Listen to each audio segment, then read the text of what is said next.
Hi guys! Hello. I'm Catherine, I'm Madison. I'm Catherine, I'm Madison. and welcome to Spooky Okie. Woohoo!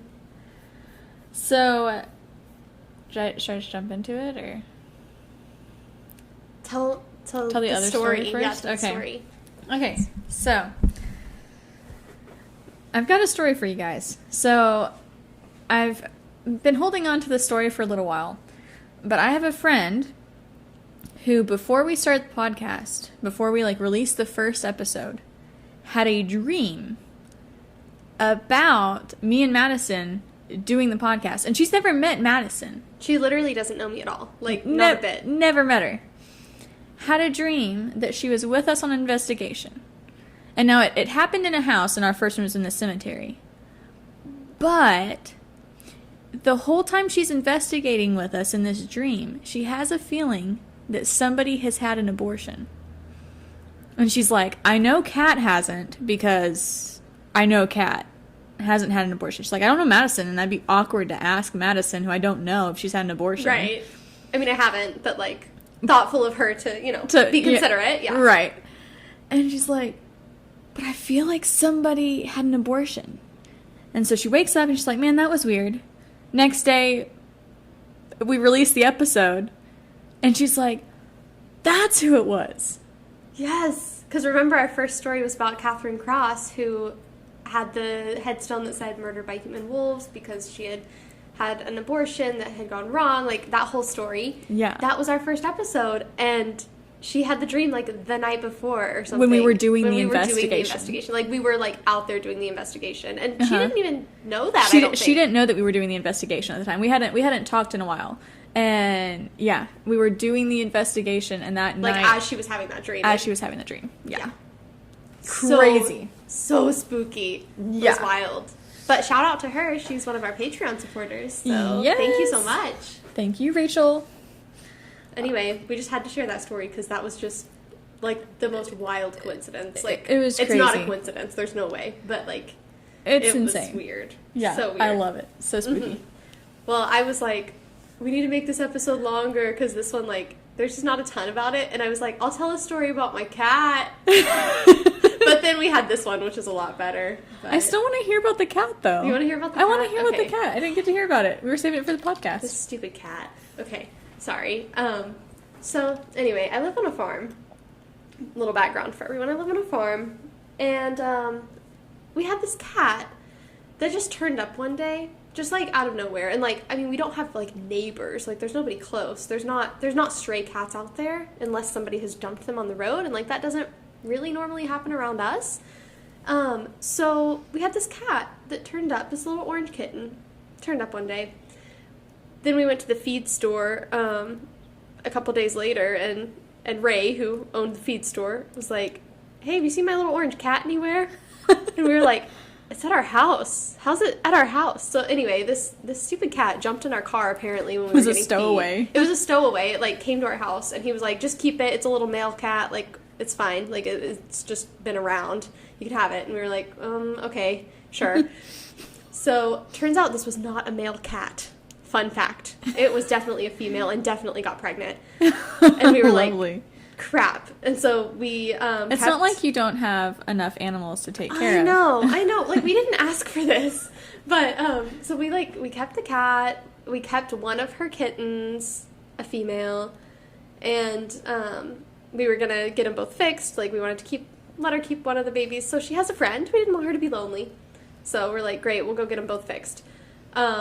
This cat reproduced so insanely quickly after the first litter that she had another litter, and we were so annoyed, but, it happens. Right. So I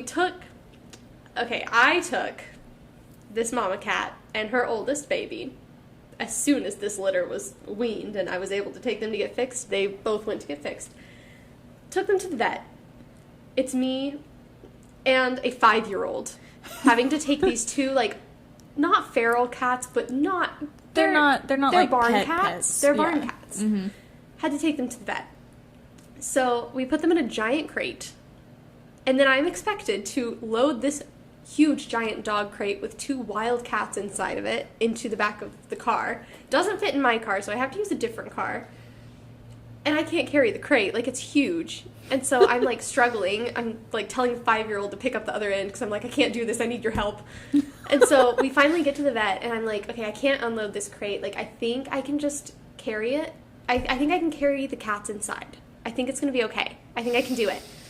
And so that was my, like, first mistake. Oh, no. There are a lot of mistakes made in this story. So I get the, like, more wild cat, the kitten that, like, we haven't held as much. I get her out, and she does fine. And I'm like, okay, great. Let me get the one that is normally fine with being carried, the mom. Let me go ahead and get her out. I'll carry them together so they feel secure. Like, we'll do that. It's just, like, a short, I'm just going right to the front door. Like, no big deal. This stupid mom cat jumps out of my arms in the parking lot. Oh, no. I'm, like, telling the 5-year-old to close the back end of the expedition. Like, I'm like, close the car. Like, I gotta chase down this cat. And so I'm, like, trying to watch this 5-year-old and chase down a cat. And so I capture it underneath the car and, like, get it out. And I'm like, okay. I'm, like, holding it by the back of its neck so it doesn't, like, run away. Like, right. And then we get to the door, and I have to, like, briefly let go of it, kind of, to, like, open the door. And she runs again. Oh, and I just, like, yell out into the open doorway, somebody get this other cat, I have to chase the one down that just jumped out of my arms. And the vet techs are like, okay. And they come and get this cat from me, and I, like, run around the building, still, like, holding onto the 5-year-old, trying to, like, chase down this stupid wild cat. And there's, like, the vet is, like, by a highway, sort of, but it went, like, back out into the woods. It's, like, also in a wooded area. Okay. So I thought it was going to be, like, a tragic moment. No. I was like, no, why did you tell this story? I'm chasing it through the tree line, trying to chase it down, because I'm like, I'm gonna be the bad guy of this story if I lose this cat. And so I'm trying to chase it down. You know, I don't want it to be, like, stuck out on its own, whatever. And so I'm literally running through the tree line, like, with a 5-year-old. Falling, there's, like, ravines, like, there's a fallen down, like, barbed wire fence, and I'm having to, like, hop over it multiple times because this cat keeps going back and forth, and all the time, like, trying to keep an eye on the 5-year-old that's, like, trailing behind me a little bit. Like, we're not anywhere close to the road anymore, like, we're good, but I'm, like, keeping an eye on her, and this stupid cat, it, like, stopped, and I was like, I can get it, and so I'm, like, trying to, like, slowly go toward it so I don't spook it, and then the 5-year-old, oh, no. I hear her behind me go, help! And she's fallen down over the barbed wire fence with, like, her pant leg stuck on a bar. No. Like, she's not hurt. She's not even scratched or anything. But she's got her leg up in the air, like, stuck on the fence. And so I'm standing between this 5-year-old that I have to rescue and this cat that I was so close to catching. And I was like, what do I do? And then I was like, well, I have to choose the kid, obviously. And so I, like, go and rescue her, and then the cat disappeared. And we had, like, multiple vet techs out there looking for it with us. No. There were, like, 5 other people out there trying to chase down this stupid cat. Never found her. But they were like, we'll put out some live traps and try to get her. Like, well, and I was like, you know, it's okay. I mean, I don't really care if you find her or not. Like, yeah. They put food out for her. They have, like, a lot of cats out there anyway, and so, like, they always put food out, so I'm like, she'll be fine. She's got a community now. Yeah. But anyway, that was my cat story. So I accidentally lost the family cat at the vet. Good job. Yeah. I love it. Yeah.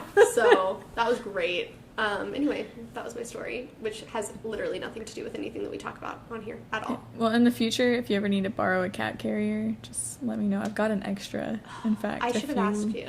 I was just like, we don't have one. Oh, well. Like, we never have to take cats anywhere. Yeah. We don't. They're barn cats. We never take them anywhere.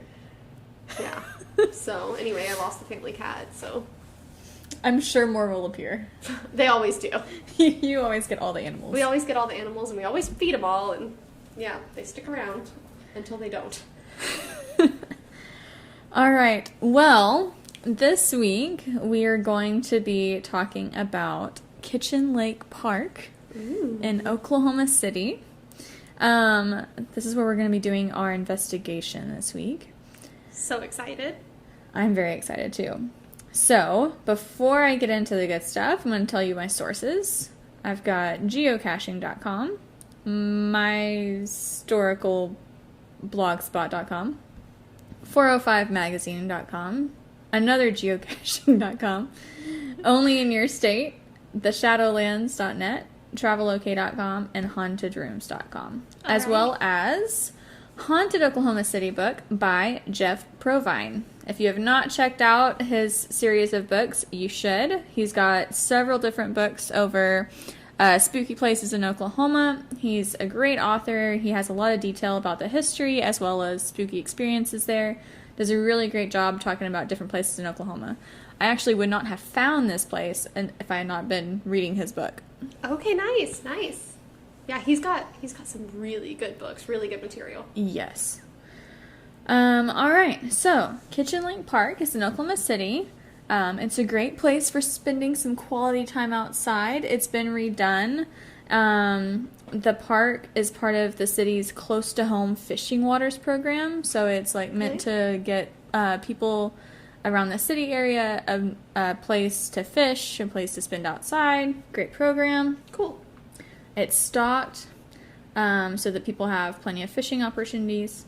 However, that might not be all that lies in the lake or in the area around it. Ooh, spooky. So, on the property of the lake, there is a crumpled foundation and the remains of what used to be a chimney. So there's like an old home. Okay. Like in the park? Like in the park. Okay. As far as I can tell, it's in the park. Cool. We'll find out for sure. Yeah. But the chimney used to be standing, but apparently recently there's been some vandalism and people knocked down the chimney, which is really stupid. That's annoying. Don't do that. Don't be bad people. So the story goes that the house belonged to a woman who is suspected of being a witch. Ooh. Yeah. All right. So some people say that she was a good woman. She wasn't a witch. She just like did old wives' tales, like herbal remedy, that kind of stuff. Like put a knife under a mattress of a woman that's expecting soon to like cut the pain of childbirth. Oh, okay, yeah. Like weird things like that. that. Sort of thing. Yeah. And like praying over things and not necessarily like actual, not like making deals with the devil or something. Right. Okay, great. So that's one story. However, most of the stories say that she does do dark magic. Oh no. Deals with the devils, that kind of stuff. Oh great. Can't wait to go out there. Some people say that she sold her wares to people, like her spells and things like that, but she would sell it to people sometimes at a high price, like money-wise, and sometimes at a high price because they didn't work and they would backfire. Oh, okay. Right. So people around the area feared her, and they tried to do what they could to stay away from her. But they would always see smoke coming out of her chimney. It was consistent, but it wasn't always consistently the same color. Sometimes it would be different colors. Oh, So I guess depending on what magic whatever she was doing. brewing at the time. Interesting. So how she died is also debated. Some say that a mob of townspeople barred her windows and doors and set the house ablaze. Okay. And that she couldn't get out. Some people say that she was practicing dark magic and a demonic fire escaped her control. Oh, that's spooky. And it burned the house down with her in it. Yeah. I'm going to say it was probably the first because people like to just be like, you're a witch, let's burn you. I would say the first is more likely. And then there's also this, it could have been that she died of natural causes and the house burned later. That's true. That's probably the most likely. Probably the most likely. For my purposes, I'm going to go with the first option. I personally love the demonic fire going out of control. I don't like it because we're going out there. That's why I don't want it to be that one. However, what is not debated is that her spirit, her restless spirit, still roams the area around her home. Oh, spooky. So visitors have seen a hag through the trees watching them. I'm sure she loves being called that. I know. I'm like, not all witches are ugly. Right? I mean, let's look at the Wizard of Oz. We've got Glinda the Good Exactly. Witch. She's pretty. So rude. I know. So judgmental. Harsh. So that some people see a hag watching them through the trees. Other people are scratched by an invisible pair of hands. Okay, that's a demon. That's a demon. Let me guess. 3 claw marks. I couldn't find a lot of Ugh. details. I bet it is. I bet it's 3 claw I marks. would bet my life on it. I also tried to see if anybody smelled sulfur, but I couldn't find that. Oh, okay. So, I guess we'll see. also, some cars won't start if they're parked nearby. Ooh. So we gotta do our salt circle again. Yes. No ice cream salt, I guess. Regular salt. It's not as fun, but okay. Instagram pollers agreed with me. I know, but ice cream salt is so much more fun. It is. However, I guess we don't want it to be fun. It's like to drive things away. Right. Okay, that makes sense. Mm-hmm. Okay, anyway. All right. And then this is honestly my least favorite. Not gonna lie. The sound of somebody walking behind them, like consistently walking behind them. Nope. Yeah, so really that's all for the witch, for the most part. Oh, I wish we had more information about her life. I'm so I do curious. too. I do too. I just could not find much else. Yeah. However, also on the property, or at least really close to the property, I can't tell for sure if it's specifically on the property or just really close nearby to the park. Okay. Is a Crybaby bridge. Ooh, always love those. I know. So if you're not aware, there's Crybaby bridges all across the United States. The stories are typically pretty similar, but they vary some. Some of the stories are, or most of the stories are typically about a woman and a child, or a woman with children. Right. And in some cases, the woman intentionally kills her children. Right. And in some cases, she and her children are tragically killed. Yes. In this case, and there's also, I think, some cases of, like, a woman without children committing suicide. Yeah. I think I've heard of that, too. Those aren't as common. It's typically the woman with a child or children. Right. So in this case, near Kitchen Lake, Oklahoma's own Crying Bridge is there. And in this version of the story, a young woman is driving during a really bad storm, and she has her baby in the back seat of the car. While they're driving over this bridge, it gives way. And it sends the mother and child into the water, where they drown. Awful. That's so scary. Yes. The story goes that a few days later, a police officer drives by, sees the bridge out, goes to inspect it, and then sees the car and the bodies in the creek below. Awful. I couldn't find any actual, reports. Okay. And if it was a car, I guess that could have been a long time ago, but still, it just sounds you would think you'd find something. Yeah. Maybe I just didn't dig hard enough, but I couldn't find it. But there's also the additional aspect of the story. Okay. That says that the young woman was on her way to meet with the witch. Interesting. And that she was trying to seek help or some sort of medical advice or something from the witch.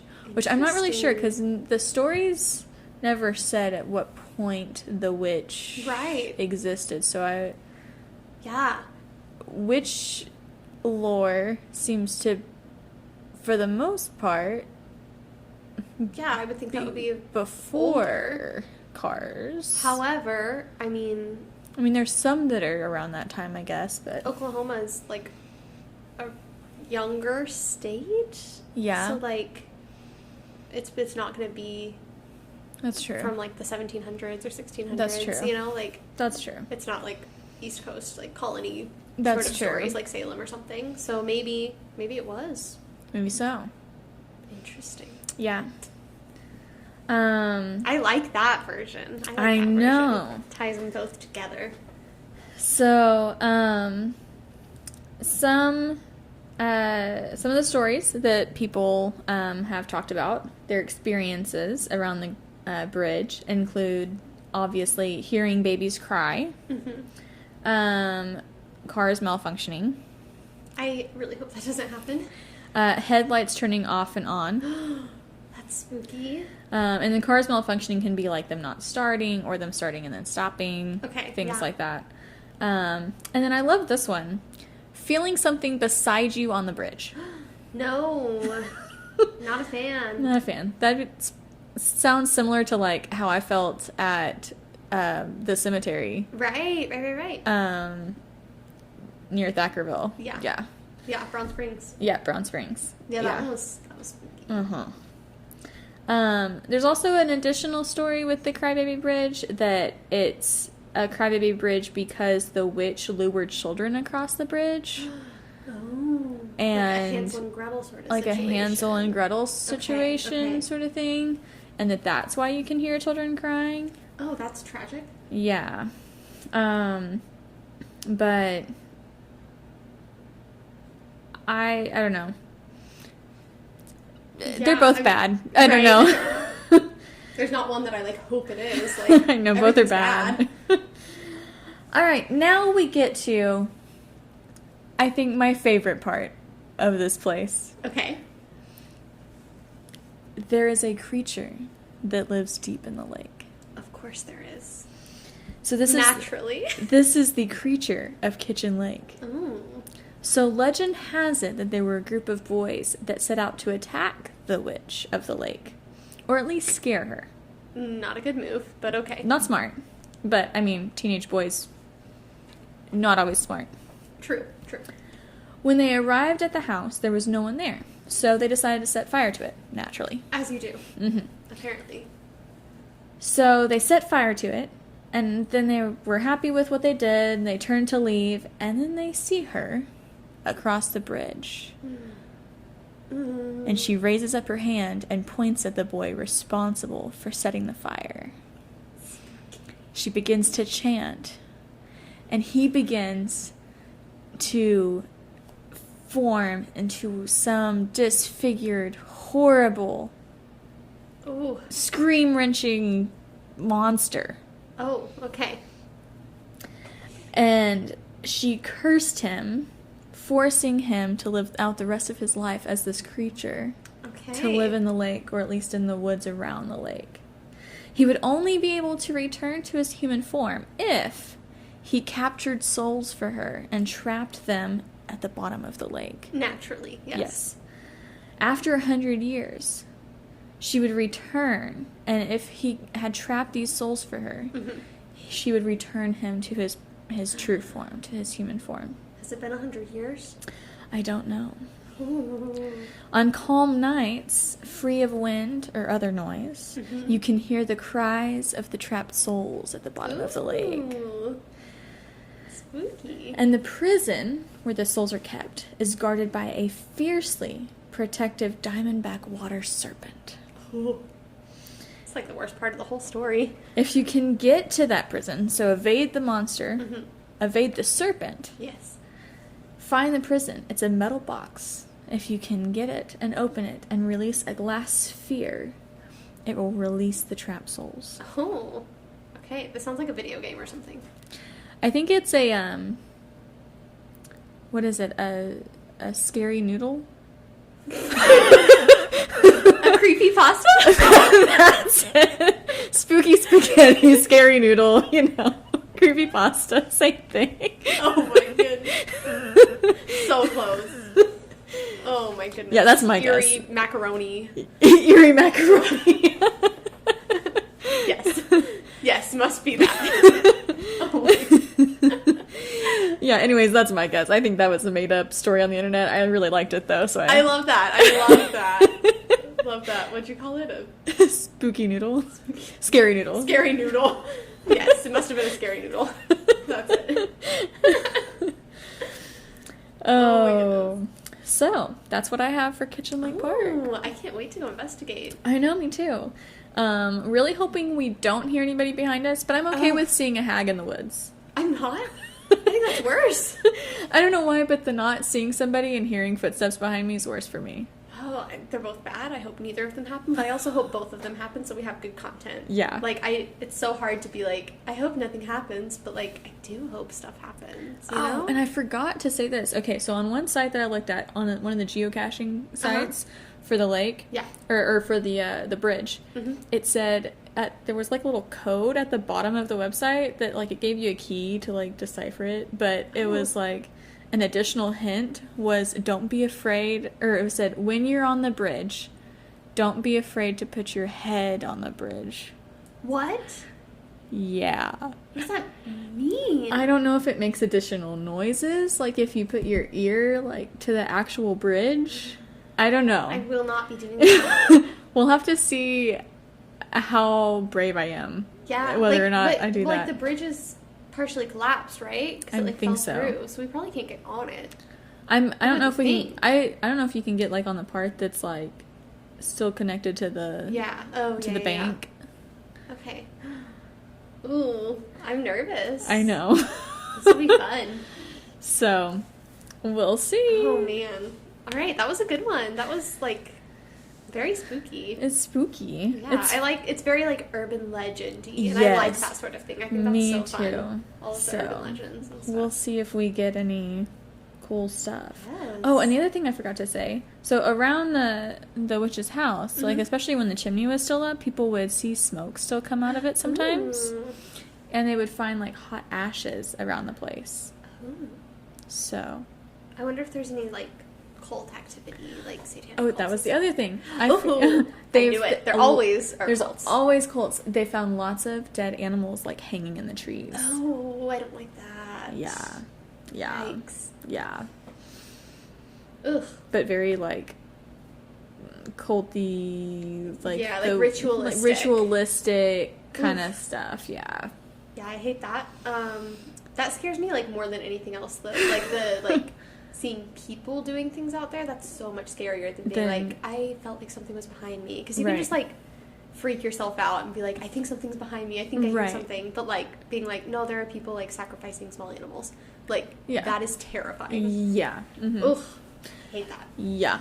All right. Well, thanks for that. You're welcome. That was nice and spooky. I'm excited to go out there, but also me too. Nervous to go out there. Definitely can't forget our salt ring around the car, because we got to be able to leave once we're freaked out. That's what worries me. I'm always like nervous that the car's not going to start, or like, and we're not going to have service or something. Like, I'm always scared that we're like not going to have service. Maybe our equipment won't malfunction this time. Hopefully we can figure turn everything on. Yeah. It'll be good. It'll be good. Ooh, spooky. Spooky, spooky stuff. All right. I think that is the Kitchen Lake Witch and Crybaby Bridge. Ooh. All right. We're going to go investigate it tomorrow. So you guys will hear our investigation in a week. And see it if you're a Patreon supporter. Yeah, don't forget to subscribe on Patreon and see our investigation videos. And I'll be fixing the sound on it. So for our current supporters, I'm sorry the sound was so bad. But, it's fine. We'll get it figured out eventually. We always do. We always get it figured out. Our episode audio is so much better now. It is. We got better mics. We're slowly making our way up in the podcasting world. So getting there. Yeah, getting there. We're figuring it out. So I will remember to turn everything on this time. Hey, it's okay. I didn't do it the first time. Yeah, you know, Catherine broke the mics the first time. May I remind everyone? So it's not just me. It's a teamwork. It's teamwork. Team effort here. We both mess things up. Yep. So anyway, support us on Patreon. Please leave us a 5-star review on however you listen. Yep. Whatever service you're listening to, make sure you leave a rating and review, and make sure you tell your friends about the podcast. If you guys have any true crime stories that you guys want us to cover, or if there's any spooky places that you know of that you want us to cover, shoot us an email at spookyokiepodcast@gmail.com, or send us a message on Instagram, because we check that too. And we also have a TikTok now. We have a TikTok now, guys. We have, like, at the time of recording this, I think we have 4 followers, and 2 of them are us. But, yeah. It's going to be great. Yeah. It's awesome. So we're hoping to make a TikTok while we're out investigating tomorrow. Mm-hmm. So that's another way to get some video content, but like you won't get like the full video investigations. You won't get all the spooky stuff until you. Yep. Thanks for listening, guys. Stay spooky. Stay spooky. Bye. Bye.